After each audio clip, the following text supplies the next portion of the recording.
Eto na mga boss, ang karugtong ng nakaraang chapter, pa-like, share at subscribe na lang para si Pajen pa tayong gumawa ng mga videos, umpisan na natin. Madilim at tila walang katapusan ang pasilyong tinahak ni Zufan. Habang palalim siya ng palalim, tanging ang katahimikan at dilim ang kanyang kasama.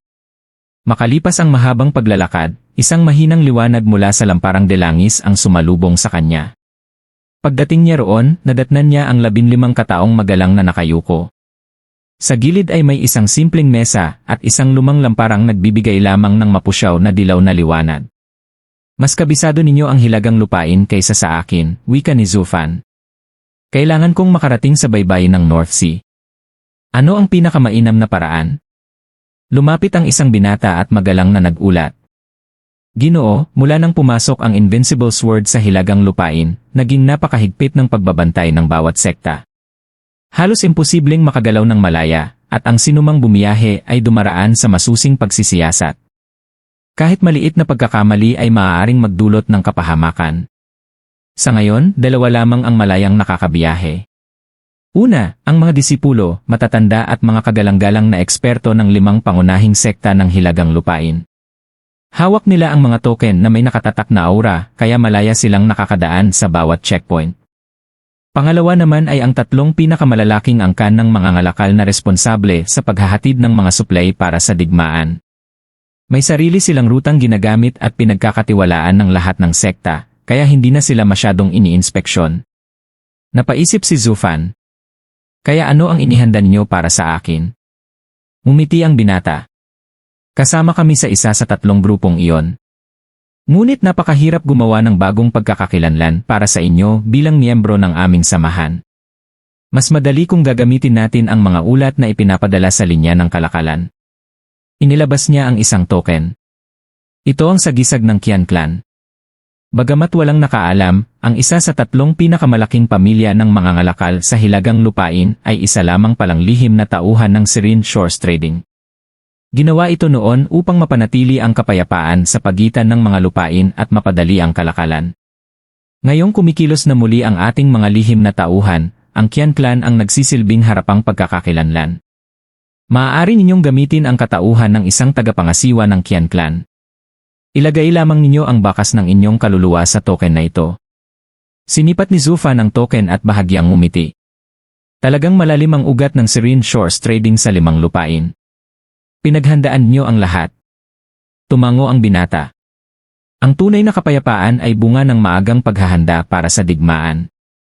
Matagal nang nakita ng dating chairman ang posibilidad ng ganitong sitwasyon, kaya naghanda na siya ng mga hakbang. Dahil nagmadali si Baili Jingwei sa kanyang pagkilos, nabigyan kami ng sapat na panahon upang iligtas ang aming samahan. Pagkatapos ay magalang siyang yumuko. 5 araw mula ngayon ay may convoy ng mga supply na tutungo sa North Sea. Dadaan ito sa mga checkpoint ng bawat sekta. Kahit hawak ninyo ang token, ihahambing pa rin ito sa talaan ng Qian Clan upang tiyakin ang inyong pagkakakilanlan. Kaya hinihiling naming bigyan niyo kami ng bagong pangalan upang maitala namin kayo bilang tunay na kasapi ng Qian Clan. Tahimik na nag-isip si Zufan. Kung darating ang mga tao mula sa kanlurang lupain at maging ang Shangguan Clan, mas mabuting huwag kong gamitin ang dati kong pangalan. Dahil Qian Clan ang gagamitin ko. Qian Fan hindi. Fan. Napangiti ang binata. Tunay ngang kahanga-hanga ang inyong pananaw, Ginoo. Para bang itinuturing ninyong alikabok lamang ang kayamanan? Sino nga ba naman ang aayaw sa pangalang Qian Fan? Hahaha! Napatawa rin ang iba. Tumango si Zufan. Totoo naman.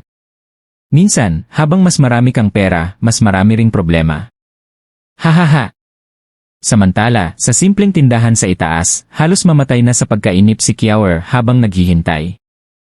Bagong salta pa lamang siya sa mundo ng mga tao, kaya bawat bagay na makita niya ay tila isang bagong kababalaghan. Biglang napako ang kanyang paningin sa isang kulay ubeng maskarang hugis agila. Bilang isang ibong banal na espiritu, agad siyang naakit dito. Hindi niya namalayang iniunat na pala niya ang kanyang kamay upang kunin ito. Ngunit bago pa niya mahawakan ang maskara, may isa pang maputing kamay ang mabilis na naunang dumampot dito. Manong, bibilhin ko ang maskarang ito. Napaatras si Kiawer at malungkot na sinundan ng kanyang mga mata ang maskarang hawak na ngayon ng isang magandang dalaga. Teka, akin yon eh. Nagulat ang babae at tumingin sa maliit na bata. Dahil sinabi mong iyo, magiging yun na agad? May pambayad ka ba? Naguluhan si Kiaor. Ano ang pera? Napangiti ang babae. Kaya wala pala. Kumuha siya ng 10 sacred stones at maringal na inilapag ang mga ito sa mesa. Binili ko na. Kaya akin na ito. Walang kaalam-alam si Kiaor kung ano ang mga batong iyon. Tanging ang maskara lamang ang nais niya. Ngunit ang matandang tindero ay agad na namilog ang mga mata. 10 sacred stones para lamang sa lumang maskarang iyon. Malinaw na nagpapasikat lang ang babaeng ito. Sa hilagang lupain, kahit ang mga matatandang eksperto ay hindi basta-basta nagsasayang ng sacred stones. Ang ganitong asal ay karaniwang makikita lamang sa mga miyembro ng maharlikang pamilya ng Sword Star Empire. Mahigpit niyang kinuyom ang kanyang kamao, ngunit agad ding pinakalma ang sarili. Binibini, malamig niyang sabi, hindi ba kayo nahihiyang makipag-agawan sa isang bata dahil lamang sa isang simpleng maskara? Iray, pakialam mo.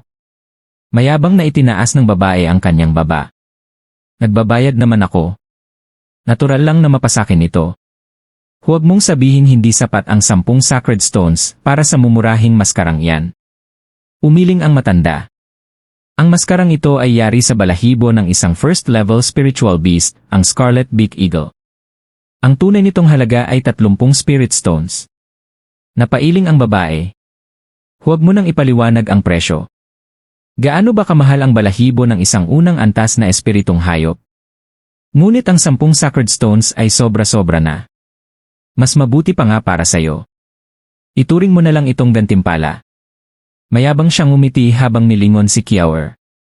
Munting bata, hindi pa ako kailanman natalo sa anumang agawan. Lalong nagsimangot si Kiaor. Mas lalo lamang natuwa ang babae.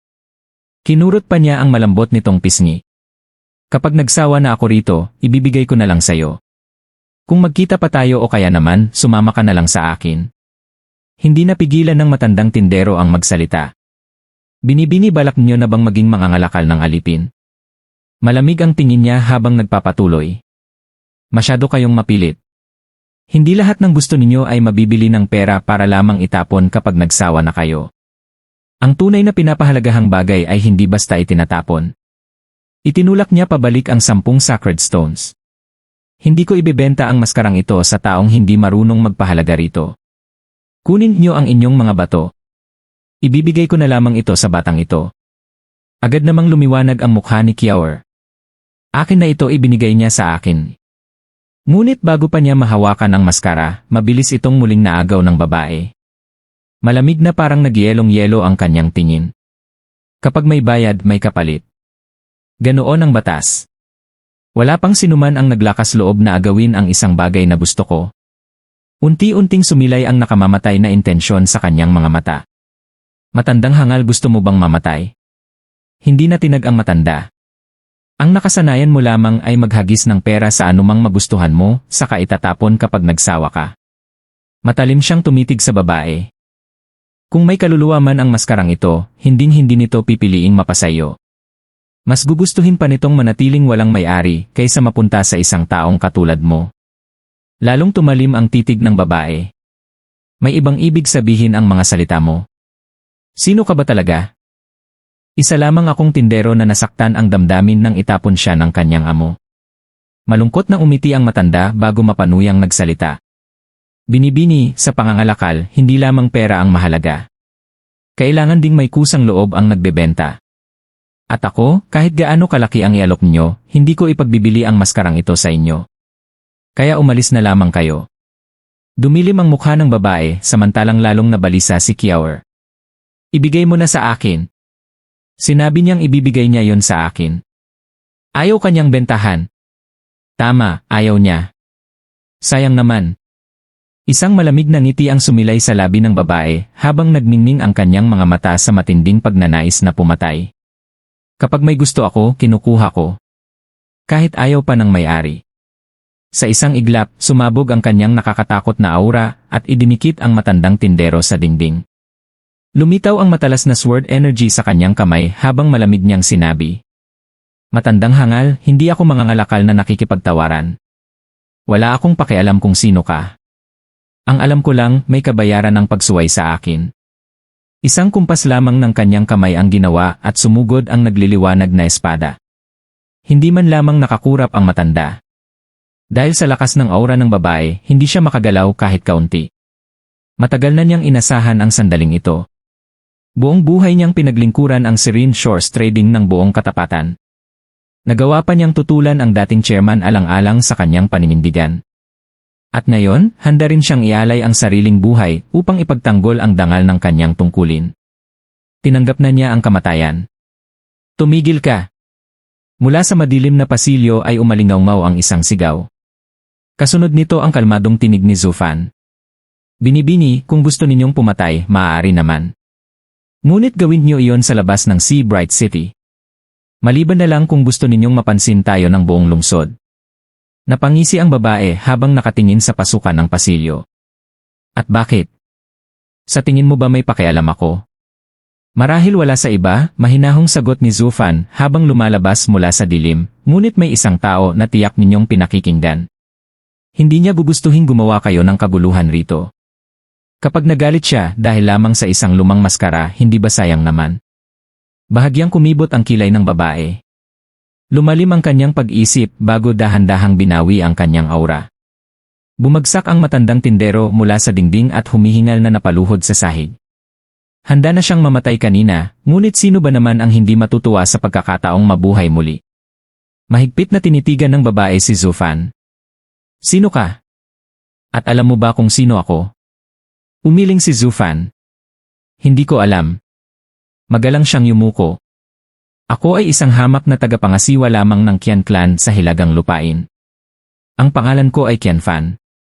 Ang maliit na tindahang ito ay nasa pangangalaga ng aming angkan. Sana'y pagbigyan niyo kami. Qian clan. Isa sa 3 pinakamalaking pamilya ng mga ngalakal. Opo. Kasinungalingan. Malamig siyang umisi. Ang mga mangangalakal ay pera lamang ang iniisip. Hindi sila makikipagtalo sa akin dahil lamang sa sirang tindahang ito. At isa pa, hindi ka pangkaraniwan. Kahit pinakawalan ko ang aking killing intent, hindi man lang nagbago ang iyong ekspresyon. Imposibleng magkaroon ang maliit na Qian clan ng isang tagapangasiwang katulad mo.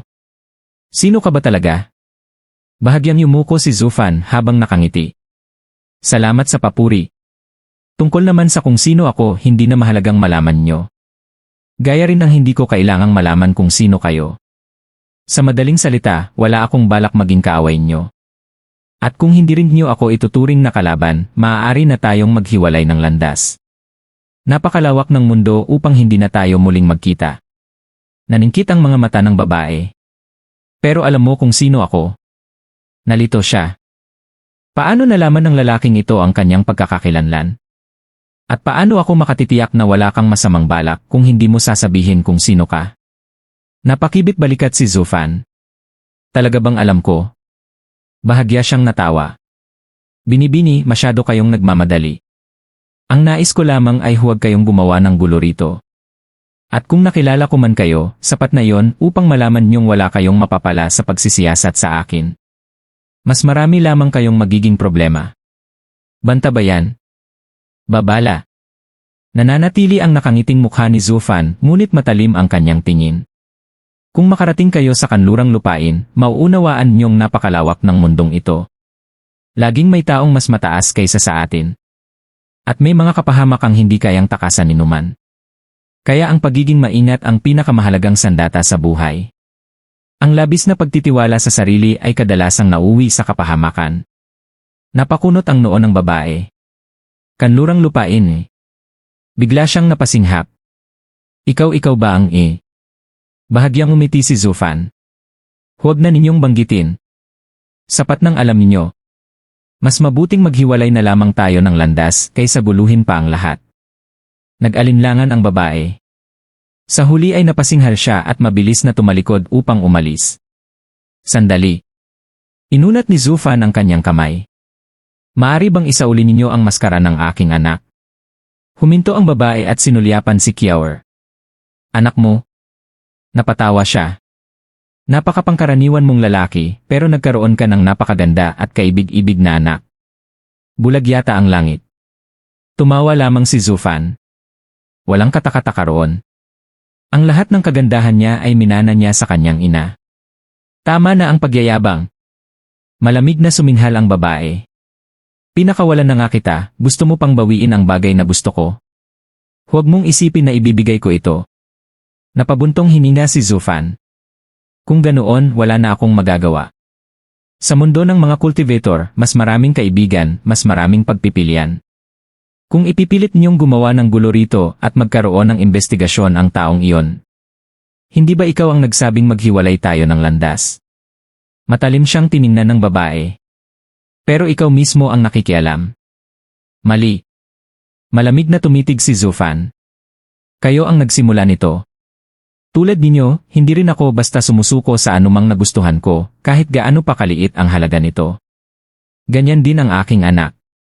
Ang pinagkaiba lamang natin wala akong konsensya o awa na pipigil sa akin na gumawa ng gulo para rito. Kayo mayroon pa. Nanginig ang mukha ng babae sa galit. Sa isang marahas na kumpas, ibinato niya ang maskara kay Zufan. Hindi pa ito ang huli nating pagkikita. Pagkasabi niyon ay mabilis siyang lumabas ng tindahan.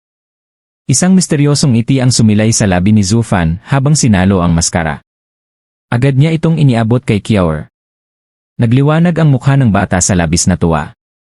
Lumapit naman ang matandang tindero at magalang na yumuko. Napakahanga ng inyong katapangan, Ginoo. Hindi ko akalaing mapapaatras ninyo ang babaeng iyon. Ngumiti si Zufan. Kilala mo ba siya? Opo. Mula siya sa gitnang lupain. Napabuntong hininga ang matanda. Ayon sa aming impormasyon, sinalakay ng pinakamalalakas na eksperto ng Sword Star Empire ang hilagang lupain. Kasama ang 10 prinsip ng imperyo, ang Invincible Sword, at ang 5 Sword Kings. Sa 9 na Sword Kings, iisa lamang ang babae. Si Frigid Rain Sword King si Beiliuyu. Tumango si Zufan. Siya nga. Napakunot noo ang matanda. Kung ganoon, paano ninyo siya natakot? Takot. Maikling sagot ni Zufan. Isa lang ang kinatatakutan niya, si Invincible Sword, Bailiutian. Hindi pa nila inilalantad ang kanilang sarili dahil iniutos ni Bailiutian na manatili silang lihim hanggang sa tamang pagkakataon. Anumang gulong gawin nila ngayon ay tiyak na ikagagalit niya. Kaya alam kong mas natatakot siya kay Bailiutian kaysa sa pagkawala ng mukha niya. Kaya hindi ako natakot sa kanya. Tahimik na tumango ang matanda. Pero bakit pa rin niya ibinalik ang maskara? Maaari naman niyang hindi gawin yon.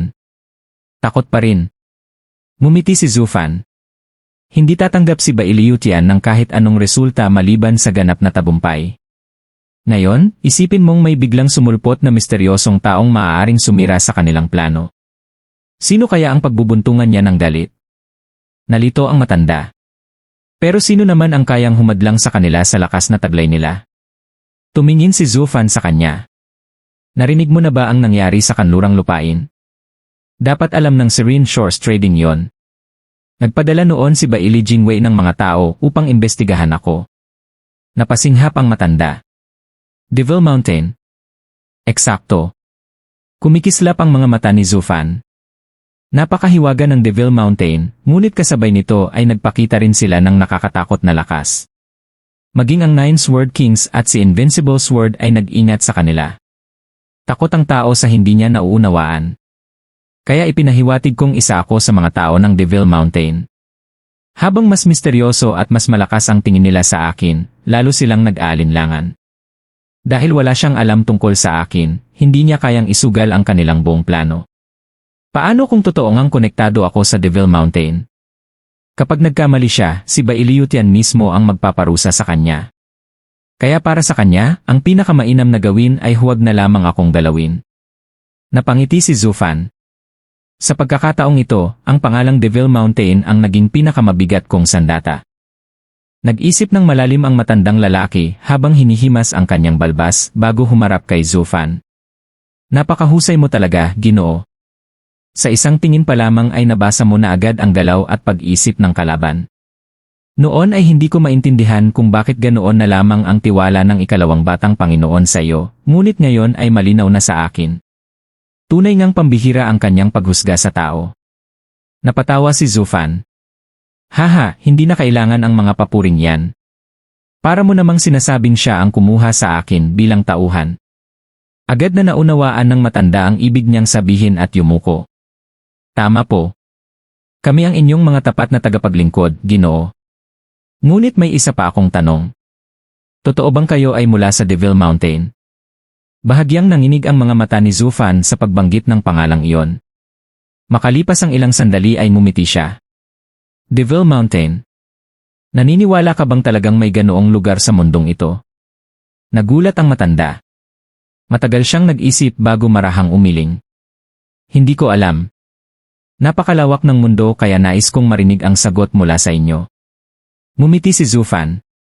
Ang katotohanan ay maaaring magmukhang kasinungalingan, at ang kasinungalingan ay maaaring maging katotohanan. Ang kawalan ng isang bagay ay hindi nangangahulugang hindi ito umiiral. Nagningning ang kanyang mga mata. Hindi mahalaga kung tunay ngang umiiral ang Devil Mountain. Ang mahalaga ay naniniwala ang mga tao na mayroon nito. At kung wala man ito ngayon, sino ang makapipigil na magkaroon ito balang araw? Hahan! Nanlaki ang mga mata ng matanda. Sa sandaling iyon ay tila may kidlat na dumaan sa kanyang isipan. Lalong lumalim ang kanyang paghanga kay Zufan. Napakagaling ninyo. Para kayong isang Diyos na nagmamanyobra ng napakalaking entablado, pinagagalaw maging ang mga opisyal, emperador, at maging ang mga karaniwang tao. Ngunit paano kung balang araw ay mabunyag na kasinungalingan lamang ang pangalang Devil Mountain? Umiti lamang si Zufan. Hindi ba't patakaran ng inyong kumpanya ang huwag usisain ang pagkatao ng iba? Hayaan niyong ang panahon ang gumawa ng katotohanan.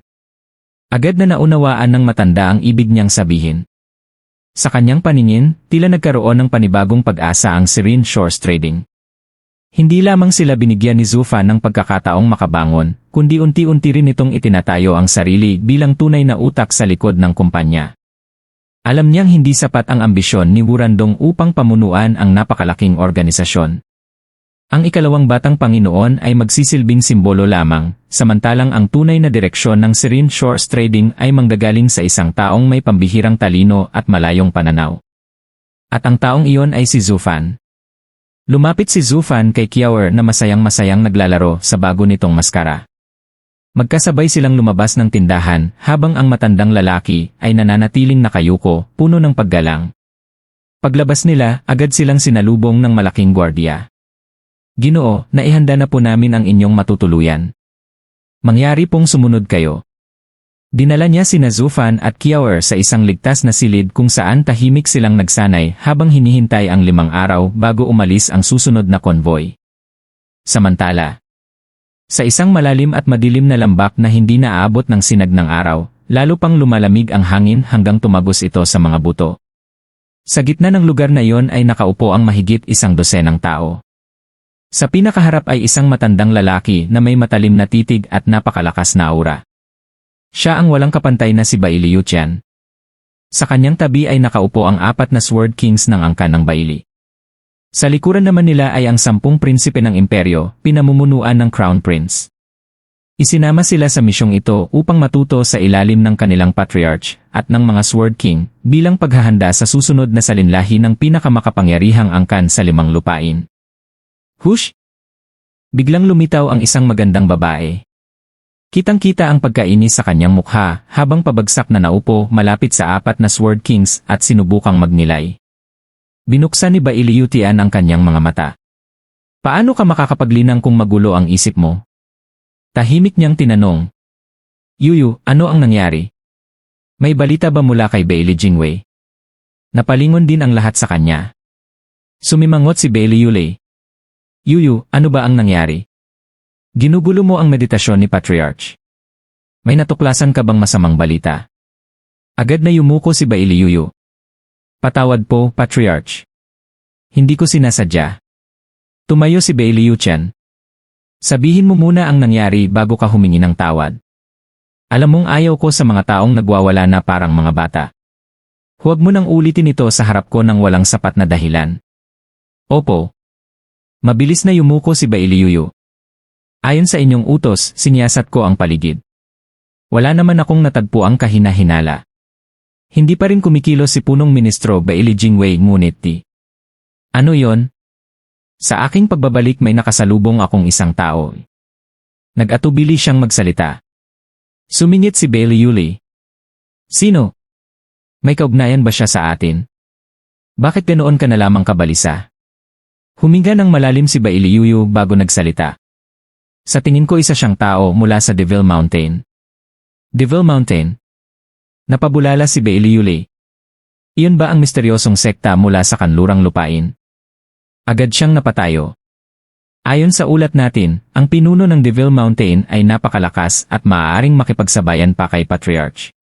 Siya ang sumira sa 5 sekta ng kanlurang lupain nang walang kahirap-hirap. Kung may tao nga mula sa Devil Mountain dito sa Hilagang Lupain, hindi lang Four Lands Alliance ang kalaban natin kundi pati ang hindi kilalang kapangyarihang iyon. Bahagyang nagbago ang ekspresyon ni Bailey Yutian. Yulei, sinabi mo bang kaya niyang makipantay sa akin? Namutla si Bailey Yulei. Hindi po. Hindi siya maihahambing sa inyo, Patriarch. Ngunit tiyak na mas malakas siya kaysa sa karaniwang Sword King. Napangiti ng bahagya si Bailey Yutian. Hindi ba't sinabi ko na sa inyo?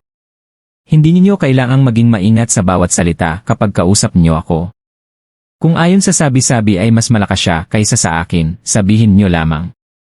Nakita ba ninyo mismo ang taong iyon? Hindi po.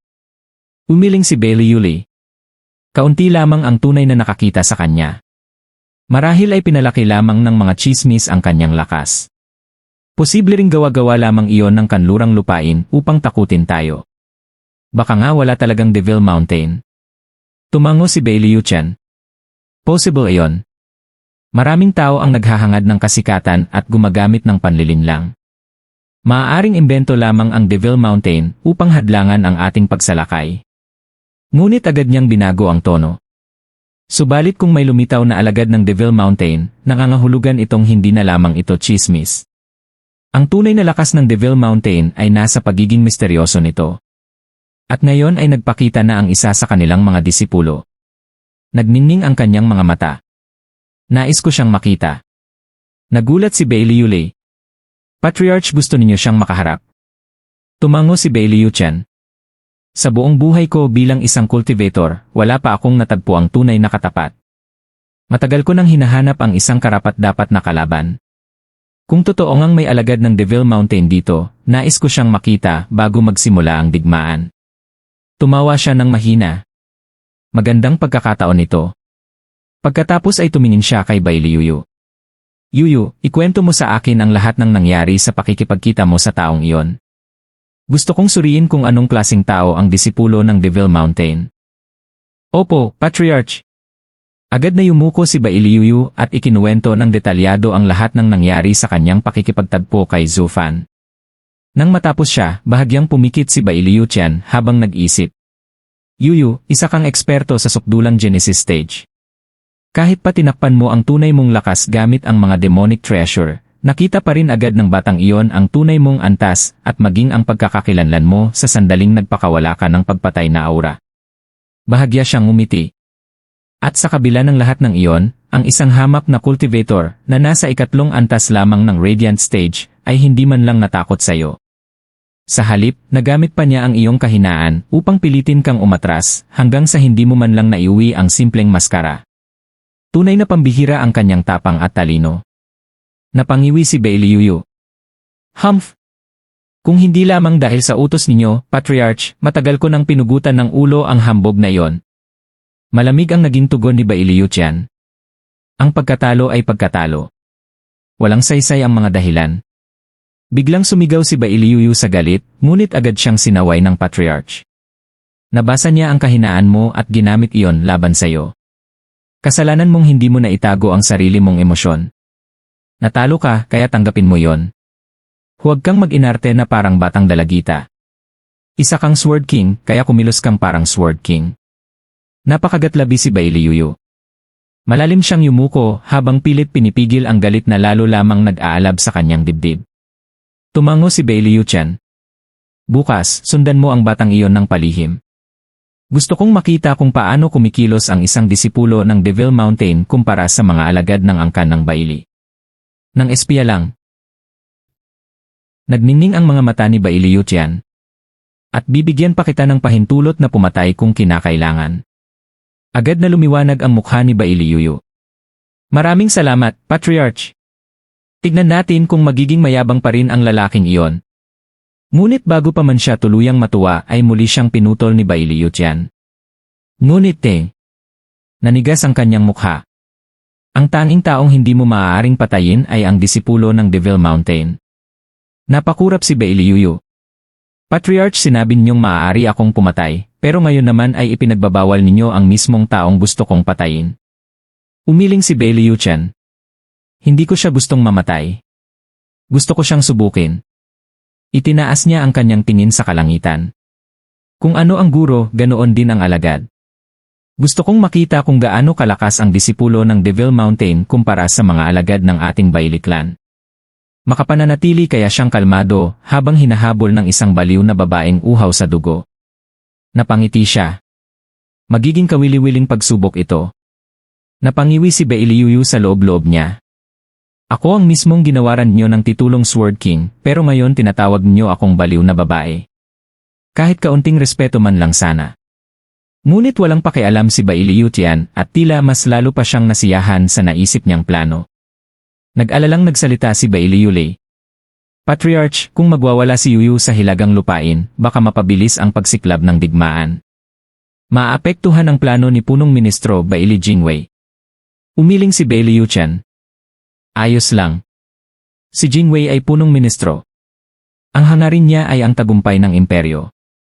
Samantalang ako, ang layunin ko lamang ay makatagpo ng isang karapat-dapat na kalaban upang higit kong maunawaan ang mundo at maabot ang mas mataas pang antas ng lakas. Lumamig ang kanyang tinig. Kung may hahadlang sa layuning iyon, kahit pa ang interes ng mismong imperyo, dapat silang tumabi. Nanginig ang lahat. Opo, Patriarch. Ngayong tapos na ang usaping opisyal. Oras na para sa personal na usapin. Pak! Biglang pumalakpak si Bailiu Tian. Kasabay nito ay isang napakalakas at di nakikitang puwersa ang tumama kay Bailiu. 3 ulit siyang umikot sa ere bago bumagsak ng malakas sa lupa. Ay Ray! Napadugo ang kanyang bibig. Nagulat si Bailiu Lei. Patriarch. Malamig na tumingin si Bailiu Tian. Inutusan kitang magsiyasat. Pero ano ang ginawa mo? Namili ka pa sa isang mumurahing tindahan. Humigpit ang kanyang titig. Talagang pabago-bago ang isip ng mga babae. Pagkatapos ay malamig niyang iniutos. 1,000 latigo. Yulei, ikaw ang magpaparusa sa kanya. Pagkatapos noon ay ipagpatuloy niya ang kanyang misyon. Opo. Walang sinuman ang nangahas tumutol. Kahit si Bailiu sa kabila ng namamagang pisngi ay tahimik lamang na yumuko. Muling naupo si Bailiu Tian sa kanyang pwesto. Samantala, dinala ni Bailiu Lei si Bailiu sa likod ng mga puno. Hindi nagtagal ay umalingaw sa kabubatan ang sunod-sunod na hampas ng latigo. 1,000 hampas. Makalipas ang ilang sandali ay bumalik si Bailiu. Basang-basa siya ng pawis habang ang kanyang likod ay puno ng malalalim na sugat na patuloy na dinadaluyan ng dugo. Sa kabila ng matinding sakit, mariin pa rin niyang kinagat ang kanyang labi, yumuko kay Bailiu Tian, at agad na lumipad upang isagawa ang kanyang misyon. Napabuntong hininga na lamang si Bailiu Lei habang hawak pa rin ang duguang latigo bago siya bumalik sa kanyang pwesto. Lumipas ang 5 araw. Handa na ang konvoy ng Qian clan. Si Zhu Fan, na gumagamit ngayon ng katauhang Qian Fan, ang nanguna sa 5 malalaking karwaheng hinihila ng mga ikatlong antas na spiritual beast. 15 gwardiya ang nagsisilbing escort, ang parehong mga taong nakilala niya noon sa lihim na silid. Sa isang sigaw, sabay-sabay na umungal ang mga espiritual na hayop at mabilis na hinila ang mabibigat na karwahe. Komportable namang nakaupo sa loob ang mga tao, umiinom ng alak habang nagpapainit. Ngunit, may kakaibang pakiramdam. Paminsan-minsan ay tila may malamig na hangin gumagapang sa kanilang mga gulugod. Nang silipin nila ang likuran ng konvoy, nanigas silang lahat. May isang babaeng malamig ang ekspresyon na tahimik na sumusunod sa kanila. Nakatingin lamang ito habang may nakakatakot na ngiti sa labi. Nilapitan ng isang gwardiya si Zhu Fan. Ginoo, bakit po sinusundan tayo ng babaeng iyon? Lihim ang rutang ito. Paano niya tayo natunton? Umiti lamang si Zhu Fan. Ayos lang. Isa lang siya sa 9 Sword Kings. Si Bailiu ng gitnang lupain. May kaunting alitan lang kami noon kaya sinusubukan niya akong takutin. Halos masuka sa takot ang gwardiya. Bailey. At sinasabi niyang ayos lang iyon? Nanigas ang lahat. Hindi nila akalaing may isang Sword King na personal na sumusunod sa kanilang konvoy. Mas lalo pa silang namangha dahil walang kahit katiting na takot si Zufan. Kabaliwan ba ito o tunay na tapang? Kahit sino ay mangangatog sa takot kapag nalamang sinusundan siya ng isang Sword King. Ngunit si Zufan ay tila walang pakialam. Ngumiti lamang siya habang hinahaplos ang ulo ni Kiawer. Napahagikik ang batang babae. Bakit kayo natatakot? Hindi naman niya tayo sasaktan. Kung gusto niya tayong patayin, ginawa na niya iyon 5 araw na ang nakalipas. Galit na galit siya kay tatay noon, pero napilitan pa rin siyang ibalik ang maskara ko. Kaya kung hindi niya ginawa noon, lalong hindi niya gagawin ngayon. Mag-relax lang kayo. Sabay-sabay na napasigaw ang mga gwardiya. Nakatalo pa kayo ng isang Sword King sa salita noon? Agad silang yumuko kay Zufan. Tunay ngang kahanga-hanga kayo, Ginoo. Ngayon ay nauunawaan na namin kung bakit gustong-gustong sumunod sa inyo ng ikalawang batang Panginoon. Ikinaway lamang ni Zufan ang kamay. Huwag ninyo akong purihin. Mas dapat ninyong pasalamatan si Bailey Yuchan. Siya ang nagbawal sa 9 Sword Kings na kumilos ng walang pahintulot niya. Boom! Biglang yumanig ang buong lupa. Isang napakalakas na pagsabog ang nagmula sa hulihan ng konvoy. Nataranta ang mga spiritual beast at nagwala. Naputol ang mga tali ng mga ito habang nagsisipa at nagtatakbuhan. Nagsimulang mawala ng balanse ang mga karwahe. Agad na tumalon palabas sina Zufan at ang iba pa. At ang tanawing bumungad sa kanila ay nagpatigil sa kanilang paghinga. Ang dati puting kapatagang nababalutan ng nyebe ay naging maitim na lupang wasak at puno ng malalaking hukay. Tuluyan nang naglaho ang huling karwahe. Kasama nitong naglaho ang 5 ikatlong antas na spiritual beast na humihila rito. Batay sa lawak ng pinsala. Malinaw na wala ni isa man sa kanila ang nakaligtas. Namutla ang lahat. Nangangatog ang kanilang mga tuhod habang napalingon sila kay Zufan. Ginoo, hindi ba sinabi niyong hindi siya atake? Bakit ngayon siya umatake? Nanatiling kalmado si Zufan. Mukhang pinalaya na siya ng matandang iyon. Ngunit ang tanong ngayon hanggang saan ang pahintulot na ibinigay sa kanya? Hush! Isang malamig na figura ang marahang lumapag, halos 100 metro lamang ang layo sa grupo ni Zufan. Nakapaskil sa kanyang mukha ang isang malamig at mapanuyang ngiti. Nanlambot sa takot ang lahat nang makita ang malupit na babaeng iyon at napaatras sila. Ngunit si Zufan lamang ang nanatiling kalmado. Sa halip na umatras, dahan-dahan pa siyang lumapit habang nakangiti. Binibini, muli tayong nagkita. Kumusta ka na? Sana'y mabuti ang iyong kalagayan. Ile! Itago mo na ang matatamis mong salita. Napangisi si Bailey habang nanunuya. Hindi ba't sinabi mong hindi kita gagalawin? Tignan mo ngayon. Sinira ko ang mga kargamento ninyo at pinatay ang mga tauhan mo. Ikaw na ang kasunod. Hahaha!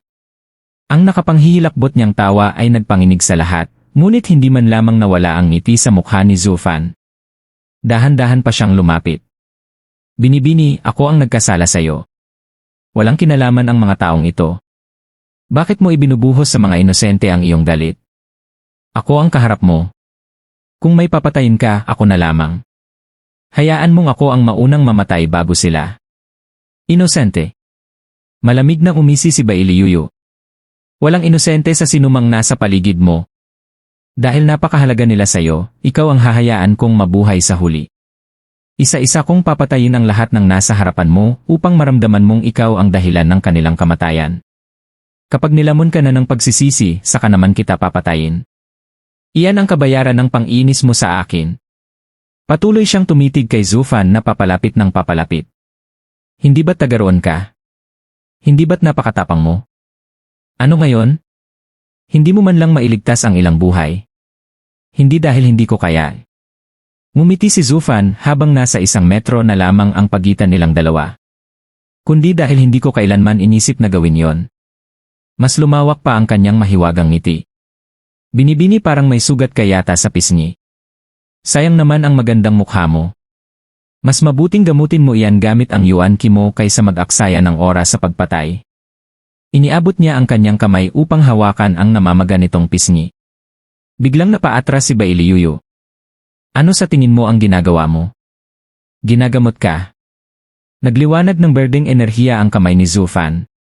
Sa lakas ng iyong kultibasyon, isang kisap mata lang ay maghihilom na ang ganyang sugat. Pero dahil pinabayaan mong manatili ito, mukhang ayaw mong may masabi ang inyong patriarch. Kaya ako na sana ang gagawa. Nananaginip ka. Nanginig sa galit ang kanyang mga kilay. Ito ang parusang ipinataw ng patriarch. Siya lamang ang may karapatang magpasya kung kailan ito gagaling. Hindi ikaw. Ibig bang sabihin? Mumiti si Zhu Fan. Ang patriarch din ba ang nag-utos sa iyo na salakayin kami? Pinayagan ka na ba niyang pumatay? Tama. Malamig siyang umisi. Wala nang pumipigil sa akin ngayon. Ubos na ang swerte mo. Kasama ba ako sa pinayagan niyang patayin? Malakas na tanong ni Zhu Fan. Bahagyang natigilan si Bai Liuyu bago muling umisi. Tama ka ulit. Hintayin mo na lamang ang araw na papatayin kita. Ganoon ba'y? Tumango si Zhu Fan habang nakangiti. Sapat na ang maikling pag-aalinlangan ni Bai Liuyu upang malaman niya ang katotohanan. Pinayagan na siyang pumatay ni Bai Liu Tian, ngunit may malinaw na limitasyon. Sa isip ni Zhu Fan ay napangiti siya. Gusto pala ng matandang iyon na subukin ako o mas tamang sabihin subukin ang disipulo ng Devil Mountain at ang Overlord Nine Serenities.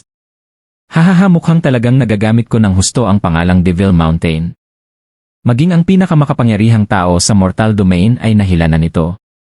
Hanggat wala siyang tahasang utos, kahit ang Nine Sword Kings ay hindi mangangahas na galawin ang isang disipulo ng Devil Mountain. Talagang napakalaking pakinabang ng peking pangalang ito. Habang puno ng kumpiyansa ang kanyang ngiti, hindi maipaliwanag ni Bai Liuyu ang kakaibang takot na unti-unting bumabalot sa kanya. Napakalaking palaisipan ni Zhu Fan. At iyon mismo ang dahilan kung bakit nawawala ang kanyang kumpiyansa. Lagi ka nalang nakangiti. Sigaw niya sa galit. Hindi ka ba naniniwalang kaya kitang patayin? Naniniwala ako. Mahinahong tumango si Zhu Fan. Alam kong kaya mo akong patayin. Kaya nga narito ako mismo sa harapan mo, handang tanggapin ang anumang gawin mo. Muli siyang lumapit. Halos magkadikit na sila. Ramdam na nila ang init ng hininga ng isa't isa sa gitna ng nagyayelong hangin. Namula ang mukha ni Bai Liuyu at muli siyang napaatras. Ano ba ang ginagawa mo? Lumalapit sa'yo. Nakataas ang kilay niyang nanunukso. Ibinibigay ko na ang aking leg. Handa akong bihagin mo. Galit ka ba dahil lubos kong nauunawaan ang aking kahinaan at tinatanggap ko ito? Nanginginig ang labi ni Bai Liuyu. Isa siyang dakilang Sword King ng Sword Star Empire. Halos lahat ng tao ay umuyuko sa kanyang harapan. Ngunit ngayon, may isang taong walang takot na paulit-ulit na lumalabag sa kanyang personal na espasyo habang nakangiti pa. Tuluyan siyang nataranta. Tumigil ka dyan. Huwag ka nang lalapit. Ile.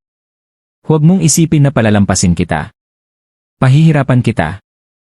Isa-isang mamamatay ang mga tauhan mo, isa bawat araw. Hindi mo malalaman kung kailan darating ang sarili mong kamatayan habang unti-unti kang nilalamon ng kawalan ng pag-asa. Pagkasabi niyon ay bigla siyang naglaho. Tanging bakas ng kanyang mga yapak sa nyebe ang naiwan. Umiling lamang si Zhu Fan bago bumalik sa kanyang mga kasama. Sige na. Tingnan niyo ang mga karwahe. Magpatuloy na tayo. Ngunit walang gumalaw. Lahat ay nakatitig lamang sa kanya, puno ng paghanga at pagkamangha. Anong tinitingin niyo? Kumilos na kayo. Sigaw niya. Napakamot lamang sila habang nakangiti. Ginoo, nililigawan niyo ba talaga ang Frigid Rain Sword King? Napakatapang ninyo. Kahit ang kilabot na mangkukulam na iyon ay hindi niyo kinatakutan. Pak! Isa-isang tinapik ni Zhu Fan ang kanilang mga ulo. Tigilan niyo ang walang kabuluhang usapan. Sinusubukan ko lamang ang kanyang limitasyon. At nalaman niyo ba? Mumiti si Zhu Fan. Pinayagan siya ni Bai Liu Tian na pumatay, pero iisa lang ang hindi niya maaaring galawin, ako.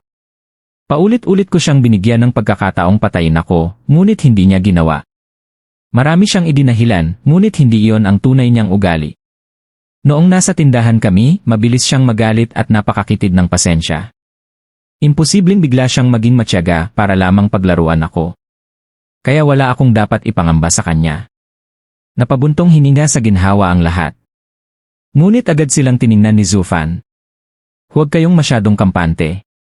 Ang sinabi kong iyon ay para lamang sa akin. Hindi kayo kasama roon. Kaya mag-ingat kayo. Huwag ninyong hayaang kayo ang pagdiskitahan niya. Napangiti ang isa sa mga gwardya. Hindi po kayo tama, Ginoo. Kung hindi kanya kayang galawin, ligtas din kami basta manatili kaming malapit sa inyo. Kaya mula ngayon, sabay tayong kakain, matutulog at maglalakbay. Sana'y wala kayong tutol. Napakunot noo si Zufan bago tumango. Matalino ka. Malaki ang tsansa na gumana ang planong iyan. Ngunit kung gusto nating tuluyan siyang mawala sa ating landas, kailangan nating gumawa ng mas malaking kaguluhan. Kailangan nating pilitin ang taong nasa likod niya na lumabas at makipag-usap. Hindi magandang habang buhay tayong tumutugon lamang sa kilos ng kalaban habang palagi tayong minamanmanan. Ang taong nasa likod niya. Nagkatinginan ang lahat. Ginoo, ang ibig ba ninyong sabihin? Matatag na tumango si Zufan habang may malamig na ngiti sa labi. Maaga o huli, haharapin din natin ang pinakamalakas na tao sa buong lupain. Kaya gamitin na natin ang pagkakataong ito upang masubukan kung gaano talaga siya kalakas. Hahaha! Natalo si Yuyugi. Matapos maayos ang 4 na karwahe at muling itali ang mga espiritual na halimaw na hihila rito, agad na nagpatuloy ang karabana sa gitna ng rumaragasang nyebe. Ngunit lingid sa kanilang kaalaman, sa tuktok ng isang bundok na halos 1 kilometro ang layo, tahimik na pinagmamasdan ni Bailiuchian, ang Invincible Sword, ang buong pangyayari. Sa kanyang likuran ay nakatayo ang 4 na Sword Kings, pawang mabibigat ang mga mukha. Sinulyapan sila ni Bailiuchian bago malamig na nagsalita. Natalo si Yuyu kahit isa siyang Sword King. Alam ba ninyo kung bakit? Nagyuko lamang ang 4. Wala silang maisagot. Tahimik silang naghintay sa paliwanag ng kanilang patriarch. Pagkatapos ay lumingon si Bailiuchian sa 10 kabataang nasa likuran. Crown Prince, ano sa tingin nyo? Matapos ang ilang sandaling pag-iisip, yumuko ang Crown Prince. Patriarch, bagamat si Frigid Rain Sword King ang may kalamangan at malayang kumilos, sa aking pananaw siya ang tunay na natalo. Katulad ng Devil Mountain, sa paningin ng iba ay tila natalo sila, ngunit sa katotohanan ay hindi. Masyadong umasa si Frigid Rain Sword King sa kanyang lakas, at hindi niya pinansin ang laban ng isipan. Naunawaan ng kalaban ang kanyang kahinaan at iyon ang ginamit laban sa kanya. Ang problema sa mga Sword King ay puro lakas lamang ang kanilang inaasahan. Pakiramdam nila ay sila na ang pinakamakapangyarihan sa mundo. Hindi nila nauunawaan na sa digmaan, walang bagay na ganap na itim o puti. Laging nagbabago ang sitwasyon at napakasalimuot nito. Mali ka, Crown Prince! Biglang sumingit si Bailiulei bago pa makapagsalita ang Patriarch. Ang mundong ito ay umiikot sa batas ng pinakamalakas. Ang tunay na malakas ay hindi nangangailangan ng komplikadong plano. Ang agila ay dumadagit sa isang bagsak. Ang tigre ay pumapatay sa isang pagsalakay. Walang pag-aalinlangan. Ang daga lamang ang palihim na naghahanap ng pagkain at ang mayaang maingat na tumutukan ng butil. Lahat ng taktika sa digmaan ay ginawa lamang upang talunin ang mas malakas na kalaban. Kung mas malakas ang kalaban, ang tamang gawin ay umatras. Ang lahat ng panlilinlang at estratehiya ay patunay lamang na mahina ang gumagamit nito. Hindi siya nagtitiwala sa sarili niyang lakas. Si Yuyu ay isang Sword King. Halos wala nang makakatapat sa kanya sa mundong ito. Wala siyang dahilan para isipin kung may kung anong plano laban sa kanya. Mga taong tulad mo lamang, Crown Prince, na hindi pa ganap ang lakas, ang umaasa sa ganitong mga taktika. Paano mo mauunawaan ang dangal ng isang Sword King na nasa tuktok ng mundo? Kung bakit siya natalo sa mga salita lamang ng isang bata ay... Bigla siyang natigilan. Napansin niyang sumobra na siya sa kanyang sinabi. Agad siyang pinagpawisan at napakuyom ang kanyang mga kamao. Tahimik lamang na umiti ang Crown Prince habang pinagmamasdan siyang lalo pang lumulubog sa sarili niyang hukay. Malamig na nagsalita si Bailiuchian. Ano? Ibig mo bang sabihin ako ang humadlang sa kanya? Kaya hindi siya umatake? Kung ganoon ako pala ang dahilan ng kanyang pagkatalo.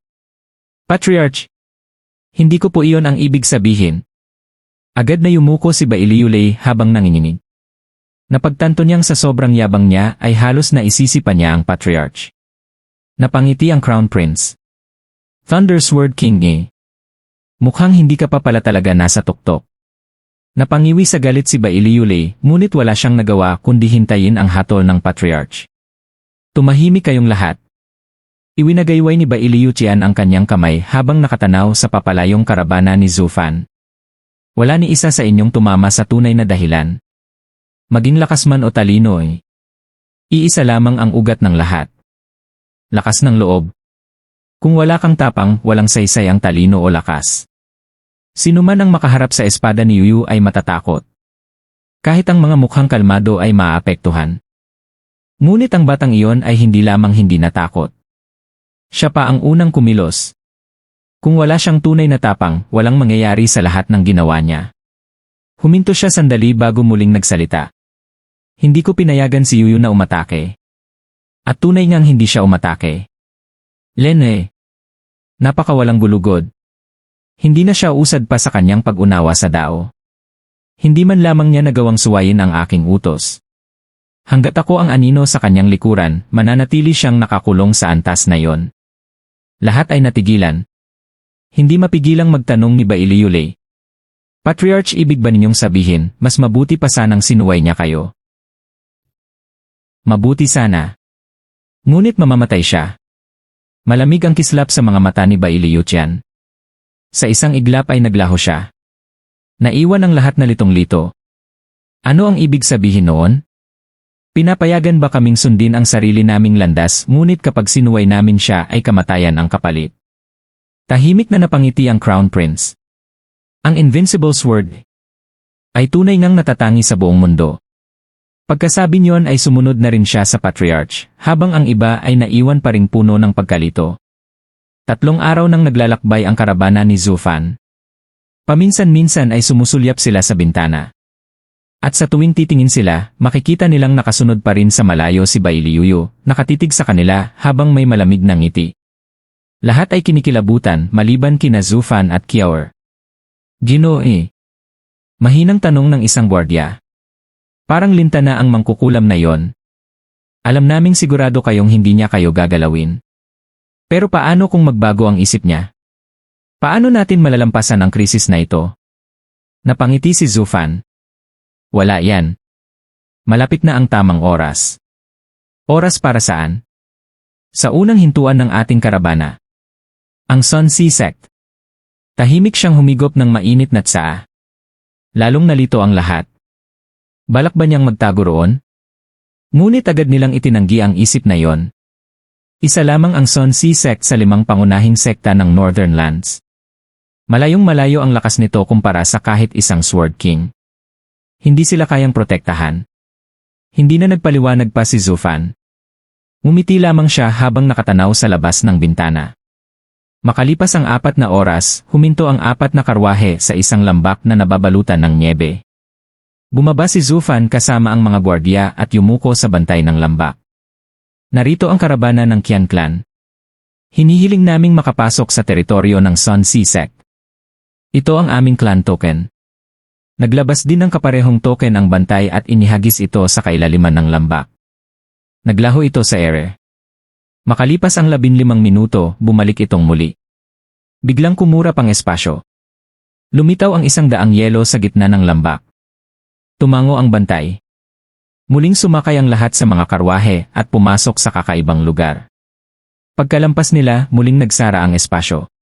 Naglaho ang 100 yelo na parabang walang nangyari. Hush! Lumitaw si Bailiuyu sa hindi kalayuan. Malamig ang kanyang titig. Lene! Gusto ninyong magtago sa Sun Sea Sect?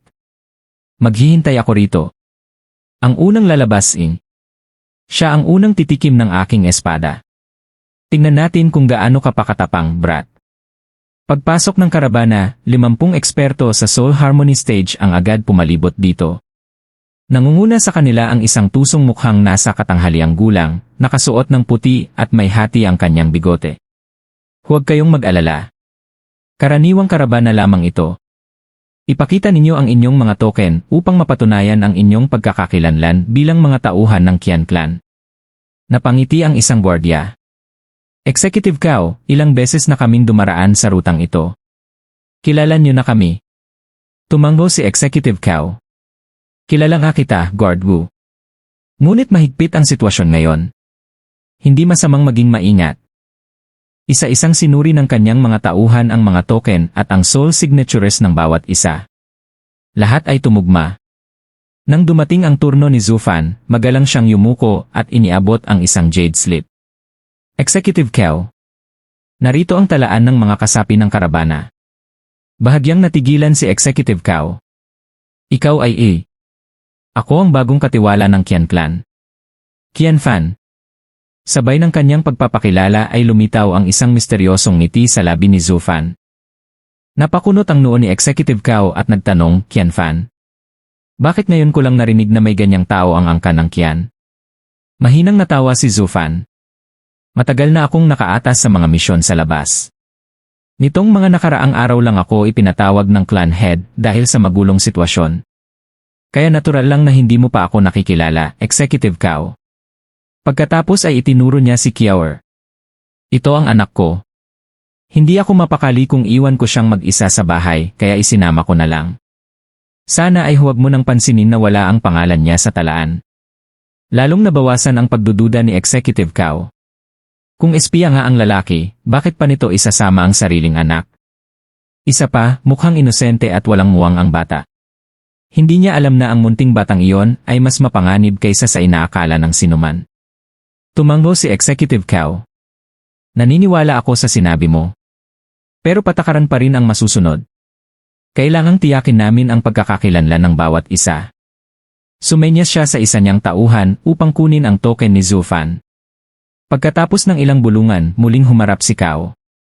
Mula nang bumalik ka, alam mo na sigurong naghigpit ang 5 pangunahing sekta dahil sa paglusob ng Central Area. Lahat ng mahahalagang tao ng bawat angkan ay nakalista na kasama ang kanilang aura. Maya-maya lang ay makukumpirma natin ang impormasyon mo. Maghintay ka muna sandali. Tahimik na minamasdan ni Executive Cao ang bawat galaw ni Zufan, umaasang may makikitang kakaibang reaksyon. Ngunit nanatiling kalmado si Zufan. Alam ko na ang lahat ng iyan nang bumalik ako. Salamat sa pag-iingat, Executive Cao. Napangiti ng alanganin si Cao. Sa dami ng pagsubok niya, wala man lang siyang nakitang kahina-hinala sa lalaki. Hindi nagtagal, bumalik ang tauhan dala ang token. Executive, nakumpirma na po. Totoong may steward na naggangalang Qian Fan sa talaan ng angkan ng Qian at tugma rin ang aura niya. Nagulat si Cao. Kung ganoon, bakit hindi ko alam? Sumagot ang tauhan. Dahil sa kasalukuyang krisis, ipinauwi ng lahat ng angkan ang kanilang mga tao mula sa iba't ibang rehiyon. Kaya nitong mga nakaraang araw ay paulit-ulit nilang ina-update ang kanilang mga talaan. Ang pinakabagong listahan ng angkan ng Qian ay ipinadala 5 araw na ang nakalipas. Ganito pala. Isang simpleng hindi pagkakaunawaan lamang. Ngumiti si Executive Cao. Steward Qian, huwag mo na itong damdamin. Bahagi lang ito ng ating pag-iingat. Ngumiti rin si Zufan. Nauunawaan ko. Para rin naman ito sa kaligtasan ng Northern Lands. Maaari na bang inspeksyonin ang mga kargamento? Marami pa kaming paghahatiran. Walang problema. Kumuha si Executive Cao ng jade slip at nilagyan iyon ng marka bilang katibayan ng pagtanggap. Isinama rin niya ang marka ng token ni Zufan. Sa sandaling iyon, tuluyan ng naging lehitimo ang katauhang Qian Fan. Hindi lamang ang angkan ng Qian ang nagpapatunay sa kanyang pagkakakilanlan, maging ang Son Si Sect ay kinilala na rin siya. Habang dumarami ang mga sektang nagtatala sa kanyang pangalan, lalo ring tumitibay ang bago niyang identidad. Sa mga susunod na checkpoint, magiging mas madali na ang kanyang paglalakbay patungo sa baybayin ng North Sea. Ganito kahigpit ang sistema ng Northern Lands upang pigilan ang pagpasok ng mga espiya mula sa Sword Star Empire. Maaaring makalusot ang isang tao sa unang inspeksyon, ngunit paano naman sa susunod at sa kasunod pa? Kapag nakalagpas ka sa lahat ng pagsusuri ng walang bahid ng pagdududa, halos wala nang haharang sa iyong paglalakbay. Ngunit may isang bagay na hindi alam ng lahat. Habang nahihirapan ang Sword Star Empire na makapasok sa ganitong paraan, Ang tila naglahong Serene Shores Trading ay malayang nakakagalaw dahil sa malawak nitong lihim na impluensya. At ngayon, ang kapangyarihang iyon ay nasa ilalim na ng kontrol ni Zufan. Unti-unti itong magiging isang ikalimang puwersa sa digmaan ng limang lupain, lumalakas sa dilim habang walang sinumang nakapapansin. Matapos maaprubahan ng lahat, ipinababa ni Zufan ang mga kargamento para sa Sun Sisek at naghanda ng umalis. Sandali! Isang malakas na sigaw ang pumigil sa kanila. Nagulat si Executive Cao. Steward Qian, bakit kalahati lang ng nakasaad ang naihatid ninyong mga kalakal? Napabuntong hininga si Zufan at lihim siyang hinilapalayo. Executive Cao, tulungan mo naman ang isang kapatid. Itago mo muna ang bagay na ito. Ibibigay ko ang natitirang kalahati kapag pabalik na kami.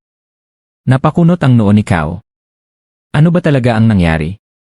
Mas malalim ang buntong hiningang pinakawalan ni Zufan. Sa totoo lang sinalakay kami ng isang ahente mula sa Central Area. Siya ang sumira sa karwaheng may dalang kalahati ng inyong mga supply. Napabulala si Cao. May nakasalubong kayong espiya ng Central Area. Agad na tinakpan ni Zufan ang kanyang bibig. Pakiusap. Hinaan mo ang boses mo. Kapag nalaman ito ng clan head, baka buhay pa akong balatan. Nag-aalala si Cao. Pero paano naman ako? Kalahati lang ang natanggap ng sekta. Ako ang mananagot kapag naimbestigahan ito. Huwag kang mag-alala. Sa pagbabalik namin, dadalhin ko ang natitira. Dadagdagan ko pa bilang kabayaran. Mariing umiling si Cao. Hindi. Napakalaki ng panganib. Napakagatlabi si Zufan na parang napipilitan. Sige, sasabihin ko na ang totoo. Ang espiyang iyon ay sumusunod pa rin sa amin hanggang ngayon. Hindi pa siya tumitigil matapos sirain ang unang karwahe. Plano kong hulihin siya. Kung matutulungan mo ako, pareho tayong magkakaroon ng malaking kredito. Ikaw ang makakahuli ng isang espiya ng Central Area, at ako naman ay mapapatawad sa pagkawala ng mga kalakal. Napaisip si Executive Cao. Madali ba siyang hulihin? Umiling si Zufan. Nang salakayin niya kami, kahit mahigit 10 bantay ko, ay hindi siya naabutan sa sobrang bilis niya. Napabuntong hininga si Cao. Kung ganoon, huwag nang habulin. Ang tungkulin namin ay bantayan ng sekta, hindi manghuli ng mga espiya para sa inyo. Iwinagayway niya ang kamay. Umalis na kayo. Basta siguraduhin mong maibabalik mo ang natitirang mga supply. Kung hindi, ako mismo ang magsusumbong sa angkan ng Qian. Hindi mo talaga siya huhulihin? Hindi. Matigas ang sagot ni Cao. Buksan ang barrier. Paalisin na ang karavan. Opo. Habang muling umaandar ang karavan, napailing si Zufan. Napakadaling manggulo ng tao. Sayang, akala ko'y kakagatin agad nila ang pain. Hindi siya narinig ni Executive Cao at nagkunwari lamang na walang pakialam. Ngunit nang tuluyan ng makalayo ang karavan, agad siyang sumenyas. Kayong 50 Soul Harmony experts, sundan niyo ang karavan. Kapag may makita kayong taong lihim na sumusunod sa kanila, hulihin niyo ng buhay at dalhin dito. Opo, Executive. Bagamat naguguluhan, agad silang sumunod sa utos. Samantala, nakaupo si Zufan sa loob ng karwahe na may nakangiting mukha. Mag-relax na kayo. Lumabas na ang mga tupa mula sa kulungan at kusang lumalakad papunta sa bibig ng lobo. Kapag nagsawa na ang bruha sa kanila, titigilan na niya tayo. Pagkatapos noon, tahimik na ang magiging biyahe natin. Napatingin ang lahat kay Zufan nang may pagtataka, habang komportable itong sumandal at tila walang anumang alalahanin. Matapos malagpasan ang unang himpilan, nagpatuloy ang karavan ni Zufan sa paglalakbay sa gitna ng nagdangalit na snowstorm. Mabilis na tinatabunan ng makapal na nyebe ang malalalim na bakas ng kanilang mga karwahe, na para bang walang sinumang dumaan roon. Ngunit kahit ganoon kalakas ang bagyo, may isang babaeng may malamig at malupit na mga mata ang walang kahirap-hirap na sumusunod sa kanila. Si Bailey Yuyu. Naggitngit siya habang nakatingin sa karavan. Lintik na bata. Padadalhan kita ng isang napakalakas na regalo. Isang pagsabog na magbabawas ng isa pang karwahe, ilang espiritong hayop at mga taong kailangan mong pakainin. Itinaas niya ang kanyang mga daliri at naghanda ng ilabas ang kanyang sword art. Ngunit bago pa niya maipamalas ang atake. Hush! Mahigit 50 lalaking nakaitim ang biglang lumapag sa kanyang harapan. Sabay-sabay nilang pinakawalan ang kanilang malalakas na aura at hinarangan ang kanyang dinaraanan. Napakunot ang noo ni Bailiyuyu. At sino naman kayo? May lakas pa kayong harangan ang daraanan ko. Tumawa ng malakas ang pinakamalaki sa grupo. Ha! Isang hamak na espiya mula sa Central Area ang akala'y maaari na lang magpasabog kung saan-saan sa Northern Lands. Tapos nagtatanong pa kung sino kami. Talagang nakakatawa. Lumapit siya habang buong yabang na ipinapakita ang kanyang peak soul harmony stage na cultivation. Mga kapatid, sa buong buhay ko, ngayon lang ako nakakita ng ganito katangang espiya. Ano sa tingin niyo? Turuan ba natin siya ng leksyon? Hindi pa man niya natatapos ang pangungusap. Swish! Isang sinag ng sword energy ang dumaan. Napatigil ang lalaki. Nanlaki ang kanyang mga mata. Kasunod nito'y bumagsak ang kanyang katawan hati sa dalawa. Sunog ang kanyang mga laman loob, wala ni isang patak ng dugo ang natira, at maging ang kanyang kaluluwa ay tuluyang naglaho. Senior brother! Napasinghap ang lahat. Bigla silang pinanghinaan ng loob habang nakatitig kay Bailiyuyu. Sino ba talaga ang babaeng ito? Mahigit 50 soul harmony expert sila, ngunit sa isang galaw lamang ay napatay niya ang pinakamalakas nilang kasama. At ang utos pa ni Executive Cao. Mahuli siyang buhay. Napapikit ang lahat sa desperasyon. Paanong hulihin ang isang halimaw na ganito? Himala na lang kung may mabuhay sa amin. Tahimik na inayos ni Bailiyuyu ang kanyang buhok bago malamig na ngumiti. Binigyan ko kayo ng pagkakataong ipakilala ang inyong mga sarili. Pero mas pinili ninyong magsalita ng magsalita. Ngayon wala na akong interes malaman kung sino kayo. Mas bagay kayong maging mga libingang walang pangalan. Ikinaway niya ang kanyang kamay. Isang napakalakas na pagsabog ang sumabog sa gitna ng snowstorm. Sa isang iglap, naglaho ang 50 soul harmony experts.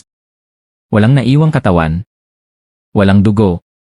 Walang bakas na minsan silang nabuhay. Ang sunod-sunod na pagsabog ay umabot hanggang sa karavan ni Zufan. Nayanig ang mga karwahe. Napasilip ang mga bantay sa bintana. Sir! Ano pong nangyayari roon? Ang lakas ng mga shockwave. Nakapikit lamang si Zufan habang nakasandal. May lobo na nagsisiga gamit ang mga tupang ipinadala sa kanya. Hayaan niyo na. Magpatuloy lang tayo. Nagkatinginan ang mga bantay.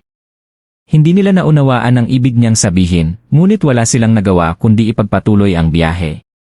Samantala, hindi kayang baliwalain ng Sun Sea Sect ang nangyari. Sa harap ng pasukan ng sekta, nakatayo si Executive Cao na puno ng kumpiyansa. Hahatiin ko pa ba ang gantimpala sa isang mangangalakal? Hindi maaari. Mula pa lamang sa sinabi ni Zufan tungkol sa espiya, napagpasyahan na niyang akuin ang buong kredito sa paghuli nito. Hindi man lang sumagi sa isip niyang. Eksakto itong inaasahan ni Zufan. Hindi kailanman binalak ni Zufan na ibigay sa kanya ang buong impormasyon. Sa halip, maingat niyang ipinasa ang lahat ng problema kay Executive Cao. At kapag pumalpak ang lahat, si Cao lamang ang sisisihin. Executive Cao. Isang disipulo ang nagmamadaling tumakbo habang halos mawalan ng hininga. Ngumiti si Cao. Nahuli na ba niyo ang espiya? Mukhang malaking isda ang nahuli ninyo. Nanginginig ang disipulo. Hindi po eh. Nagsalita ka ng maayos. Huminga siya ng malalim. Napakalaki po ng isda niya. Pero hindi namin kaya. Napalibutan namin siya. Ngunit pinatay niya silang lahat. Ako lang ang nakaligtas dahil nagtatago ako sa malayo.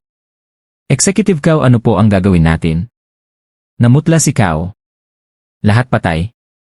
50 soul harmony experts. Hindi maaari.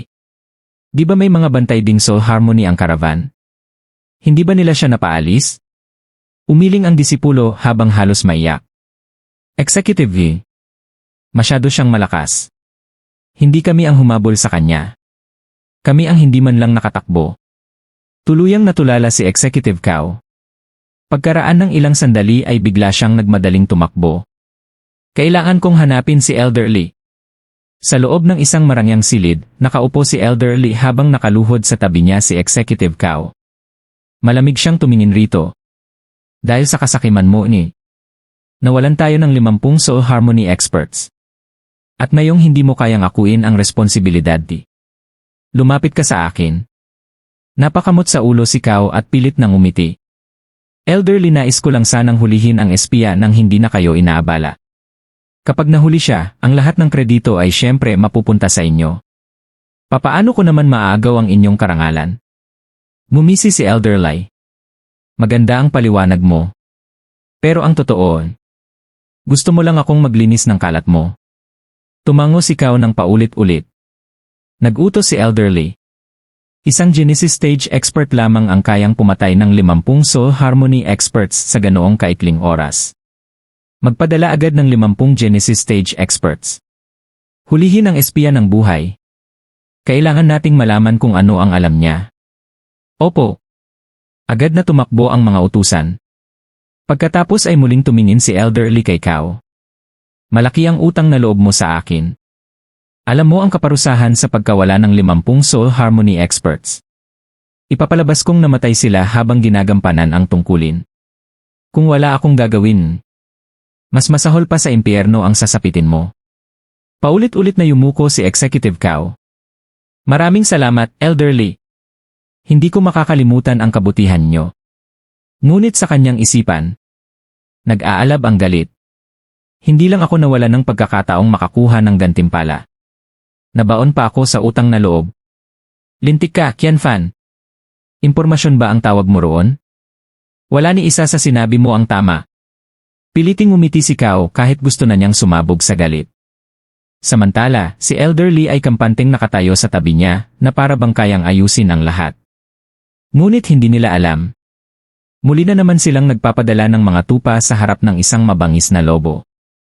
Maya-maya lamang. Bom! Biglang bumukas ang pinto. Isang Genesis stage expert ang humahangos na pumasok, hindi na alintana ang anumang paggalang. Punang takot ang kanyang mukha. I-Elderly. Masama po ang nangyari. Ang 50 Genesis stage experts na ipinadala niyon. Lahat sila patay na. Ano? Napatalon si Elderly sa matinding pagkabigla. Halos malaglag ang kanyang panga sa sahig. Nanatiling nakatulala si Elderly sa loob ng ilang sandali, tila hindi pa rin matanggap ang balitang kanyang narinig. Maya-maya, dahan-dahan niyang ibinaling ang naninigas na liig kay Executive Kao habang kumikibot ang kanyang mata. Little Kao, sigurado ka bang isa lang siyang espiya? Sa tingin ko po Sa tingin mo, sigaw ni Elderly sabay malakas na sampal sa kanya. Lintik ka. Anong klasing espiya ang kayang burahin sa mundo ang 50 eksperto sa Genesis stage? Kahit papaano, nasa tuktok na siya ng Genesis stage. At ikaw, lumapit ka sa akin nang hindi mo man lang alam kung gaano siya kalakas. Dahil sa katangahan mo, nadamay pa ako at nawalan din ng napakaraming tauhan. Patuloy siyang naggitngit habang si Executive Kao ay napayuko na lamang, tiniis ang bawat salita. Sa isip niya ay paulit-ulit niyang ipinagtatanggol ang sarili. Hindi ako ang nakadiskubre sa espiya. Si Qianfan ang nagsabi sa akin. Ang sabi pa niya, natakot daw ito sa 100 soul harmony cultivators. Ngunit malinaw na ngayon ang katotohanan. Una, 50 eksperto sa soul harmony stage ang namatay. Sunod naman, 50 eksperto sa Genesis stage ang nalipol din. Sa laki ng kapalpakan nila, wala nang paraan upang maitago o maituwid pa ito. Tahimik na yumuko si Executive Kao. Bilang isang executive, wala siyang sapat na kapangyarihan upang resolbahin ang napakalaking problemang ito. Wala siyang magawa kundi makinig habang nag-iisip si Elderly ng paraan. Palakad-lakad si Elderly sa buong silid, halatang balisa. Paminsan-minsan ay tinititigan niya ng masama si Executive Kao, ngunit alam niyang walang saysay ang maglabas lamang ng galit. Ang kailangan niya ay isang dahilan upang magmukhang makatarungan ang napakalaking casualty. Pagkaraan ng mahabang pag-iisip, huminga siya ng malalim. Sumunod ka sa akin. Agad namang sumunod si Executive Kao na parang isang maamong tuta. Pumasok sila sa isang silid na puno ng samyo ng iba't ibang uri ng mga gamot at espiritual na halamang gamot. Doon ay nakaupo ang isang matandang lalaking maputi ang buhok, ngunit matikas pa rin ang tindig.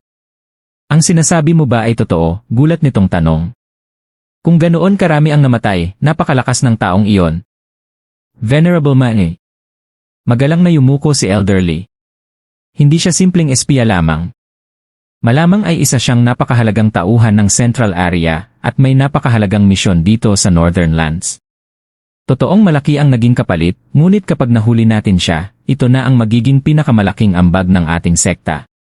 Hindi lamang ang ating sect leader at ang 4 pang sekta ang hahanga sa atin, kundi pati ang buong alyansa ng Northern Lands. Venerable Ma, isa ka na sa 10 high venerables ng ating sekta. Kapag nagtagumpay ka rito, tiyak na aakyat ka sa top 3. Tahimik na nag-isip si Venerable Ma. Nakita ni Executive Cao ang pag-aalinlangan nito kaya agad siyang nagsalita. Tama po si Elderly. Napakabihirang pagkakataon nito. Kung palalagpasin natin, ibang venerable ang makakakuha ng kredito. Mangyaring magpasya na po kayo. Napakunot no si Venerable Ma. Maganda nga ang tunog nito, ngunit paano kung higit pa siya sa isang peak Genesis expert? Paano kung isa pala siya sa 9 Sword Kings ng Central Area? Agad na umiling si Elderly. Venerable Ma, sobra naman ang pag-iingat nyo. Kung tunay siyang Sword King, bakit siya magtatago? Bakit siya palihim na sumusunod sa isang karavan? Malinaw na ayaw niyang matuklasan dahil hindi niya kayang harapin ang ating sekta. Hindi iyan asal ng isang mapagmataas na Sword King. Huwag na po kayong mag-alala. Hulihin na natin siya. Matagal na nag-isip si Venerable Ma bago tuluyang tumango. Hintayin niyo ako rito. Tatawagin ko ang iba pang mga venerables. Mahuhuli natin ang espiya ng Central Area para sa karangalan ng ating sekta. Agad siyang umalis. Sabay yumuko sina Elderly at Executive Cao. Binabati ka namin, Venerable Matiyak na magiging isa ka na sa top 3 venerables. Pagkaalis nito, sabay silang napabuntong hininga. Hay napunta na naman sa iba ang kredito. Nai. Mahinang bulong ni Executive Cao. Agad siyang muling sinampal ni Elderly. Na ang mukha mo. Dahil sa katangahan mo, ito ang kinahinatnan. Halika, kailangan nating salubungin si Venerable mapagbalik niya. Elderly, sasalubungin pa natin siya. Tumahimik ka. Pagkatapos ng lahat ng nangyari, may lakas ka pa ng loob na magreklamo. Magpasalamat ka kung may matira man lang sa gantimpala. At least tayo ang nagbigay ng impormasyon. Matalim ang tingin ni Elderly. Kung hindi pa tayo sisipsip ngayon, baka wala man lang tayong makuha. Lalamunin ng matandang iyon ang lahat ng kredito. Pagkasabi niyon ay mabilis siyang naglakad palabas. Napaisip sandali si Executive Cao bago biglang lumiwanag ang mukha. Tama. Sa laki ng gantimpala, siguradong may matitira rin para sa atin. Nagmadali siyang humabol.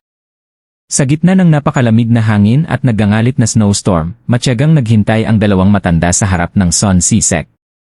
Handa na silang purihin ang 10 venerables pagbalik ng mga ito kapalit ng kahit kaunting gantimpala. Ngunit bihirang sumunod ang realidad sa kagustuhan ng tao. Lumipas ang 1 oras. Biglang bumukas ang malaking barrier ng sekta. Agad na inayos ni na Elderly at Executive Cao ang kanilang kasuotan, handa nang salubungin ang matagumpay na pagbabalik ni Venerable Ma. Ngunit ang sumalubong sa kanila ay isang wasak na Venerable Ma. Punit-punit ang kanyang damit, magulo ang buhok, at kitang-kita ang takot sa kanyang mukha.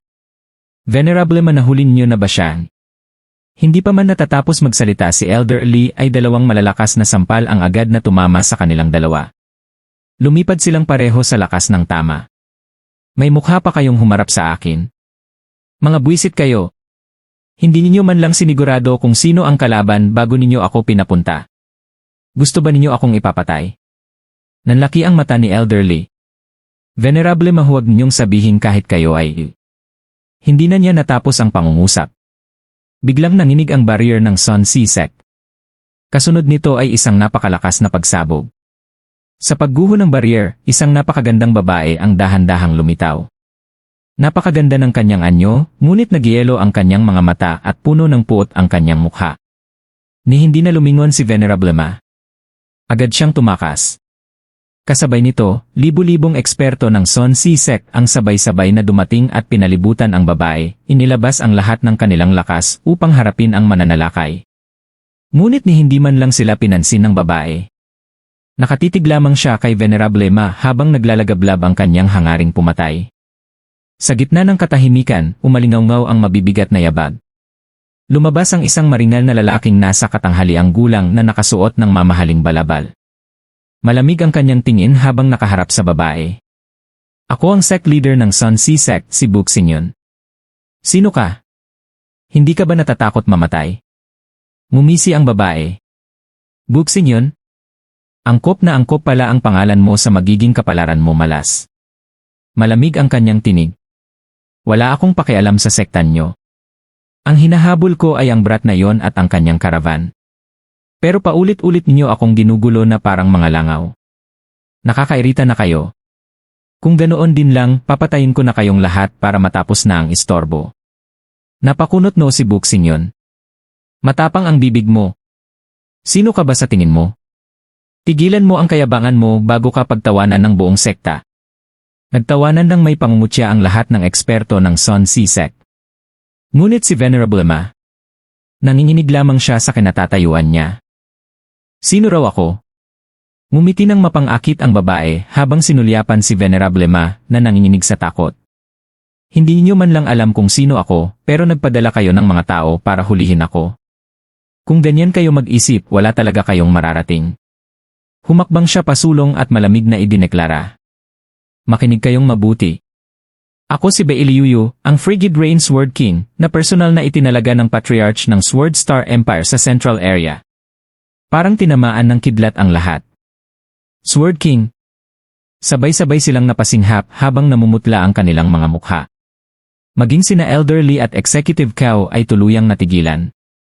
Ang inaakala nilang malaking pagkakataon upang umangat sa kanilang karera ay hindi pala isang ordinaryong espiya, kundi isa sa maalamat na Nine Sword Kings. Bigla nilang naunawaan kung bakit walang nakabalik sa mga tauhang ipinadala nila. Kapag Nine Sword King ang kalaban, wala talagang magandang mangyayari. Namilipit ang mukha ni Buxingyon. Lintik! Sino ang hangal na nagdala ng isang Sword King dito sa ating sekta? Lumabas ka ngayon din. Unti-unting tumayo si Venerable Ma, halos umiiyak na sa takot. Ikaw pala. Galit na galit si Buxingyon at halos gusto na siyang patayin sa lugar. Ngunit mabilis na nagsalita si Venerable Ma. Sect leader, sandali lang.